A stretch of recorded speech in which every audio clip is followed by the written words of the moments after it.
shiny and silky, not dry and stiff.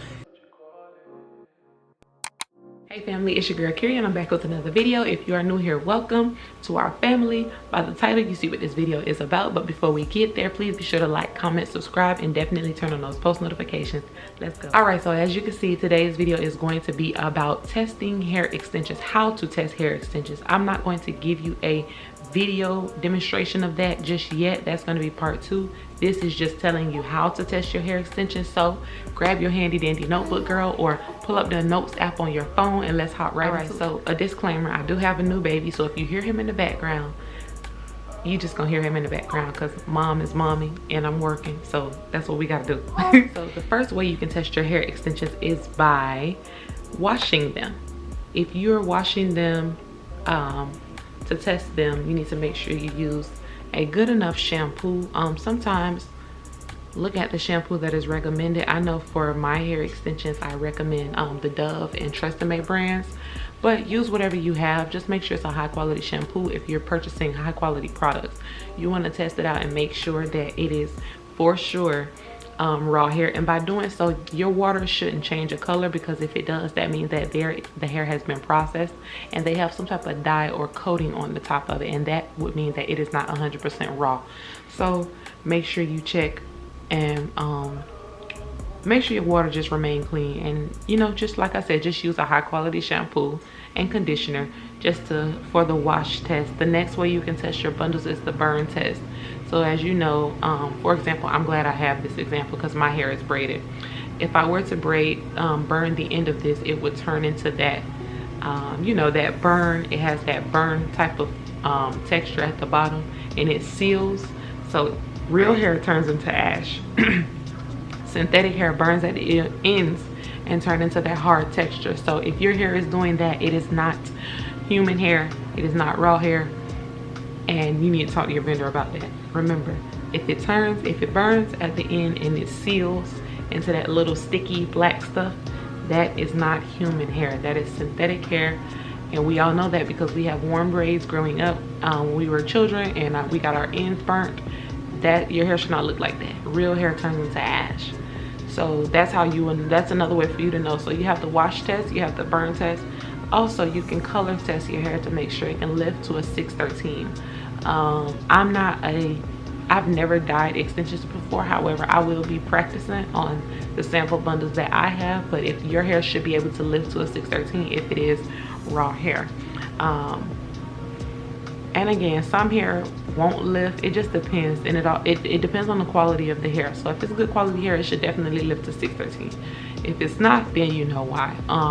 And after it lifts, you want to make sure that the quality sustains, and it's and the hair still holds its not value, but holds its integrity. It still looks good, although it has been manipulated, because now it's no longer raw because you dyed it using a chemical. So you want to make sure it still holds its integrity after it's been dyed, and it just still looks nice and what's the word I want to use, lustrous. And you know how it's supposed to look, shiny and silky, not dry and stiff. You want to make sure that it's still, it's kept its integrity. So I have the wash test, the burn test, the color test. Obviously you want to wear the hair. I would recommend a sew-in because typically you can wear a sew-in for a month or 2. I've worn a sew-in for 2 months. I've had these braids for 2 months. So I say a sew-in because that's gonna stay in your hair versus you taking a wig on and off. I feel like you won't necessarily get a chance to see what the extensions can really do, but if you wear a sew-in, it's in your head and it's there for that time period until you take it out. So I would recommend wearing a sew-in for 30 days is enough, but if you can go maybe 45 days, wear it for a long period of time just to test it out for sure. I mean, get it colored. You can do a glue-in, you can do a sew-in, manipulate it, curl it, straighten it, make sure it can go back to its original texture. Do all of those things. That way you know what your hair can do when you're getting ready to sell it.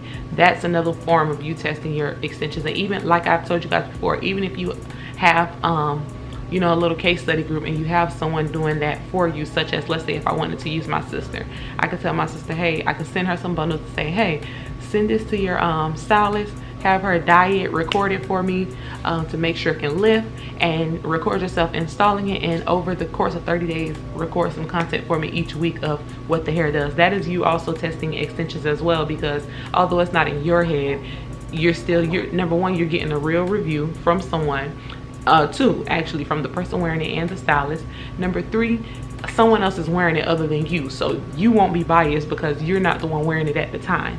So that's just another way for you to test it. I just wanted to make this video so we know exactly how to test hair extensions. If I am missing a method of testing, please let me know.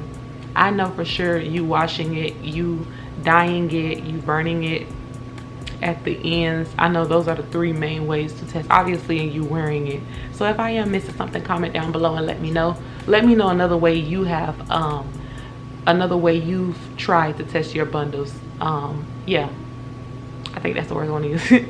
But comment down below and let me know how you've what was another way you've tested bundles. That's what I want to say, because those are the only 4 ways that I could think about. And yeah, that's gonna be it for this video. I just wanted to, you know, give you guys a little something. Like I said, I will be recording a part 2 of me actually doing all of those things, giving you a video demonstration of me testing the bundles that I have. And like I said, I'm not a hair dyer. I've never dyed hair. I'm pretty sure I can follow. I'm a fast learner, so I can follow along on a YouTube video. This is the sample bundles that I'm going to be using, so that's what it's for. So once I have all the materials that I need for that, such as the hair dye and everything like that, then I will be giving you guys a video demonstration, so a part 2 of this video in actual video form with a voiceover. So make sure you have your post notifications turned on. Please be sure to like, comment, and subscribe.